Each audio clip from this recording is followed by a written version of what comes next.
we do a lot of second guessing, of overthinking, of prevaricating, and doubting. A lot of people doubt themselves. And it either keeps them from doing something they want to do, or as they're just setting out to do it, they start to really overthink what they're getting themselves into, and they pull out, they back out.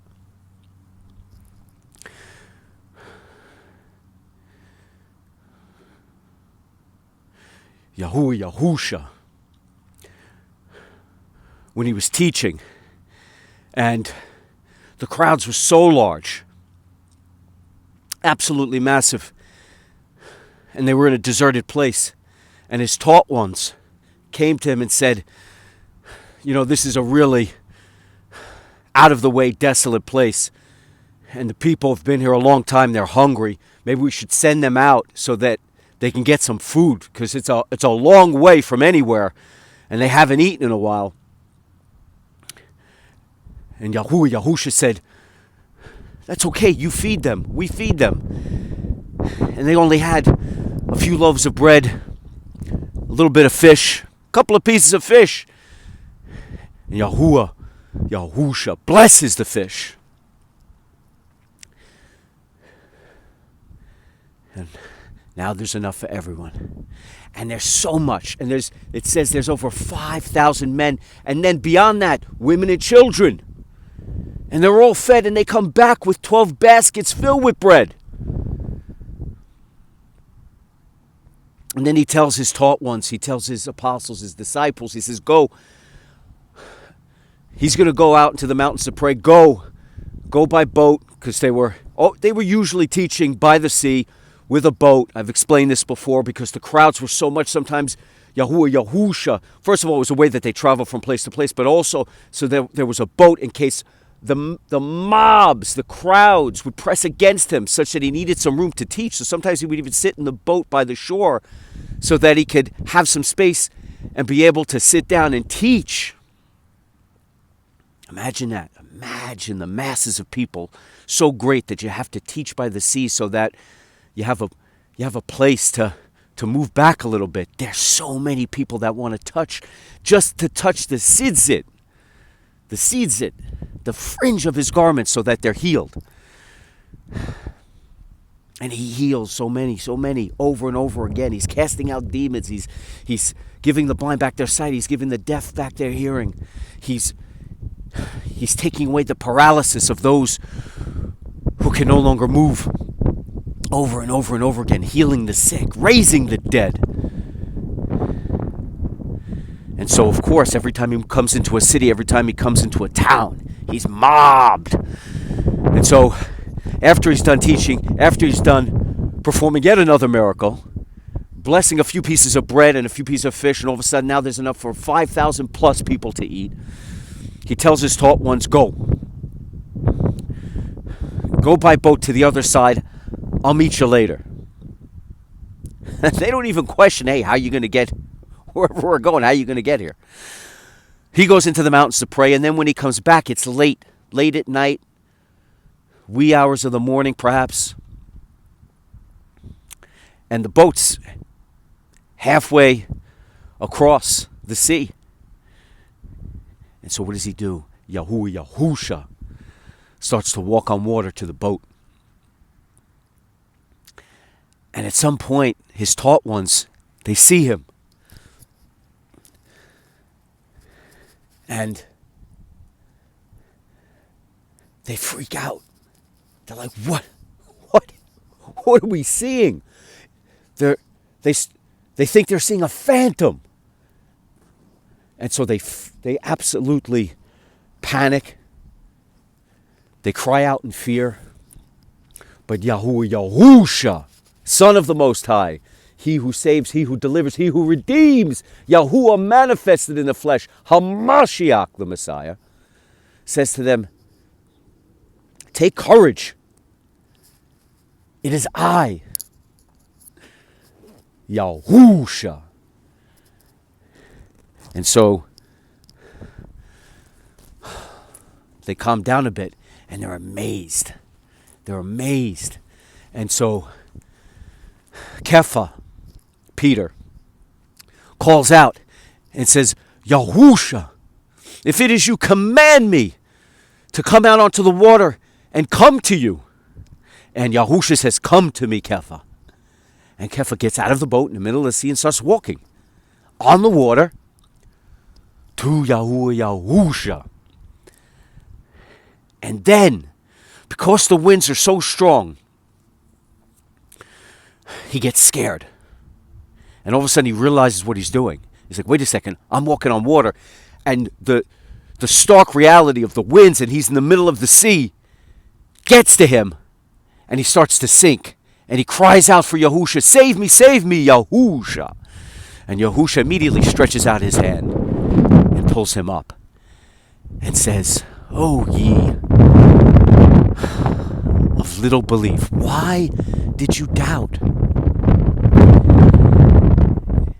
Why did you doubt? You were doing so well. You were doing so well, Kepha. You were walking on water because you believed, because of your faith. You didn't question it. You didn't overthink it. You didn't second guess it until you did. And then you sunk. It's kind of like, if you're a kid or you're teaching your kid to go from training wheels on a bicycle to ride a two-wheeler, to ride their bicycle. And, you're holding behind them, their seat, and you're walking beside them as they're pedaling. And then what you're going to do is you're going to let the seat go, and you're going to still walk beside them. They're going to think you're holding onto the seat, but you're not. And they start, right? The wheels start turning, and they're doing it all by themselves. And a couple of things might happen. Initially, what happens sometimes is that the kid sees that you're not holding on anymore, and they freak out, and the bicycle tumbles over. And eventually they get it, but sometimes, right, they're not thinking about it. And as they're not thinking about it, they ride, and then ultimately they see they're doing it without you holding on. But they're good to go. They're like, look, Dad, I'm doing it. Right? Kids have that innocence. Kids have that attitude where they don't they don't overthink. They don't second guess. They just do it. They do it. They're kids. They're not really worried about much, hopefully. You think you can do anything when you're a kid. You're indestructible. You have an open mind. You have a mind that is pliable. You have a mind that is expansive. You have a mind that is flexible. And you have a mind that is prone to belief. And for us who become jaded and circumspect and skeptical about everything, our minds are no longer pliable. Many people's minds are no longer flexible. Many of us are hard of heart, such that we have no belief left in us.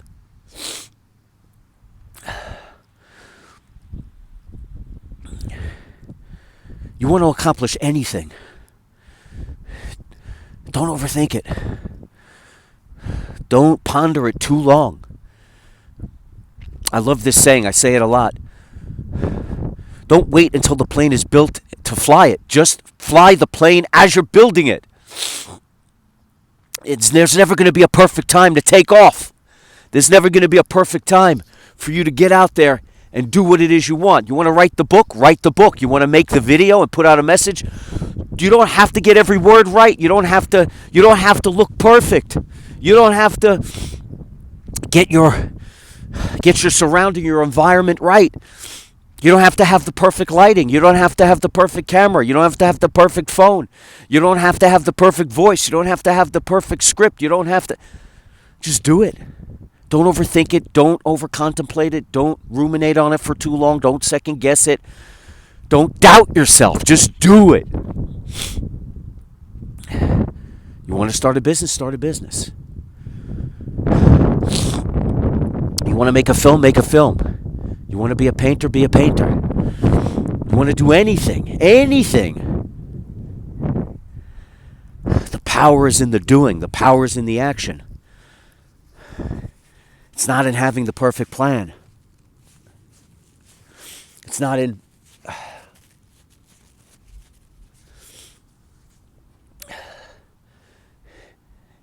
being some perfect being. We're all imperfect. We're all prone to mistakes. We're all fallible. And yet there are those that take that first step. There are those of us who go out into the world and press forward, push forward, climb the mountain, run the race.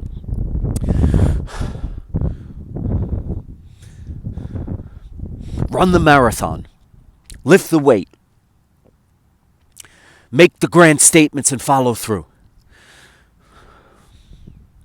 There's only one difference between those who get to the top of the mountain and those that don't. And the only difference is that some of us actually climb. We actually climb the mountain. We actually run the race. We actually run the marathon. We may not make it to the top, but we set out on our way. We don't second guess. We may even second guess it, but we don't stop. We may even doubt ourselves, but we don't stop. And it lies in the action. It lies in the action.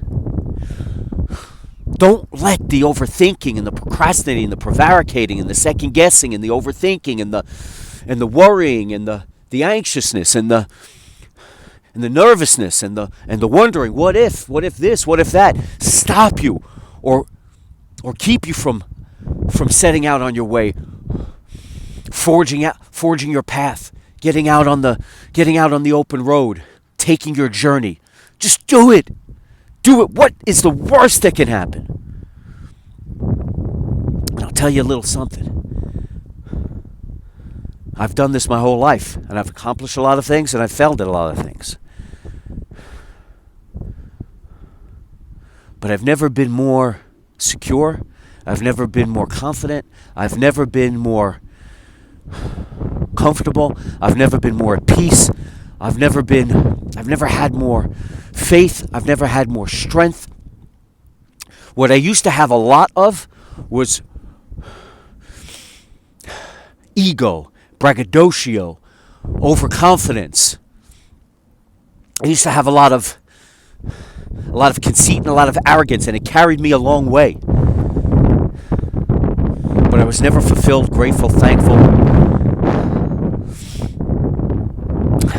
I was always ravenous, walking through walls, willing to do anything, pushing ahead, undeterred, undefied, undefiable, unassailable, unconquerable, pushing, but out of nothing more than fueled by ego. It'll get you a long way.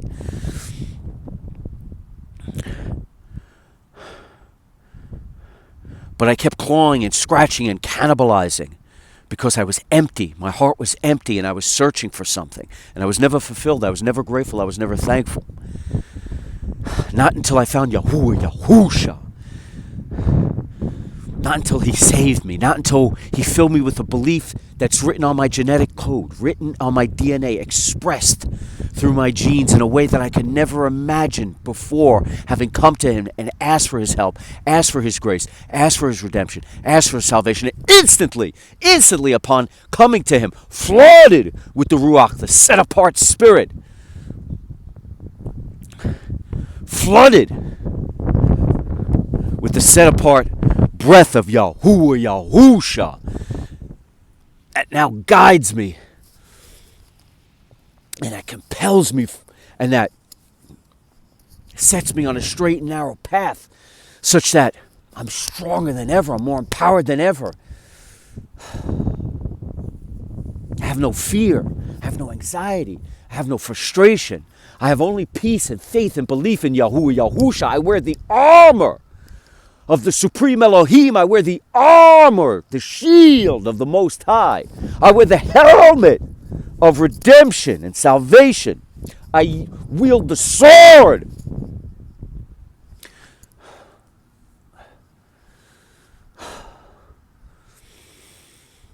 of Yahuwah, such that I obliterate all evil whisperers, haters, detractors, second vampires, misdirectors, corruptors, misleaders, deceivers, demons, Hashatan, Satan, Lucifer, all of the evil ones of this world, the darkness, the negativity, the wayward frequencies. None of it can touch me any longer. And so now, as I set out on my path, as I set out on my way, as I'm on my journey, I'm filled with a love and a peace and a solace and a steadiness, a steadfastness, a calmness that I've never felt ever, ever, ever, because of the breath of Yahuwah that lives within the temple.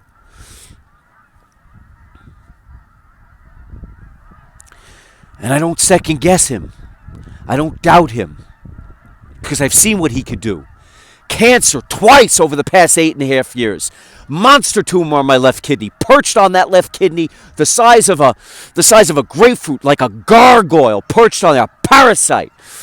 An absolute demonic force sucking the life out of me. We tore it out 8.5 years ago. We ripped that out of my body along with the kidney, and then that evil, vampiric, absolutely parasitic mass of senseless cells started to form again, the same type of cancer, this time in my liver. And we tore a chunk of that out, tore a chunk of my liver out along with that tumor. That was 2.5 years ago. I think they first saw it about 3 years ago, and they were watching it before we tore it out. Healed twice in all ways. Liver issues, healed. Absolute, healed from drugs, healed from alcohol, healed from all manner of insecurities, doubts, frustrations, anxieties, healed from so many things, all the poisons and the toxins that plagued my life, absolutely gone, washed away, purified, sanctified, righteous in my heart now. Baptized by the Ruach, the set-apart Spirit, in my salvation from Yahuwah, Yahusha, such that I've been baptized as you are baptized when you come to Yahuwah, Yahusha, by the set-apart Spirit, by the Ruach HaKodesh, and by fire, the fire that burns and purifies all of the darkness and negativity and evil in your life, gone. You are no longer in darkness, you are now in the light, and you see the straight and narrow path that leads to the narrow gates, that leads to the kingdom to come, and you could see the light that the same light that shines down on you from above, from Yahuwah, Yahusha, and that warms you and that heals you and that comforts you, and that same light that the Ruach, the set-apart Spirit, the breath of Yahuwah, that it erupts within you and blossoms within you and bursts out from you, healing you from the inside and spanning out around you, orbiting you, 360, pushing through you, dynamic, robust, like an infinite number of rays of the brightest sunshine that you could ever imagine, forging out so that all may see that you were once bereft, alone, hopeless, desolate, depraved, decadent, defiled, filled with anxiousness and frustration, chasing cheap highs, cheap thrills, cheap titillation, endlessly clawing, scratching, cannibalizing, searching for answers, searching for meaning, searching for purpose, and now filled with the robust dynamism and strength of Yahuwah, Yahusha. That light acts now as a beacon for your people. All those who are lost, but they see now in you, as you live as an example for your people, they see in you someone who was once like them. But they see that if we, who were once like them, hopeless, lost, frustrated, anxious, worried, doubting, skeptical, clawing, scratching, cannibalizing, empty, longing, thirsting, hungering, that if we can drink of the living water such that we never thirst, and eat of the bread of everlasting life such that we never go hungry, then they too can be saved. And that same light now illuminates that narrow path that we walk in, the breath, the set-apart Spirit, compels us, keeps us true and strong and steadfast on this narrow path because we can see it and we can stay compelled to stay on it. And all the impurities and toxins and poisons have been rid from our life, ejected from our bodies, ejected from our minds, ejected from our souls and our spirits. And we doubt no longer. We question no longer. We second guess no longer. We overthink no longer. So as we take our journeys in this world, we know that this world is just an illusion. It's just a hallucination. Although the things that we do here matters, it's only a test. A test. Can you hold true and strong as the violent dark winds blow on the open sea and come to Yahuwah when he calls you and walk on that water to him?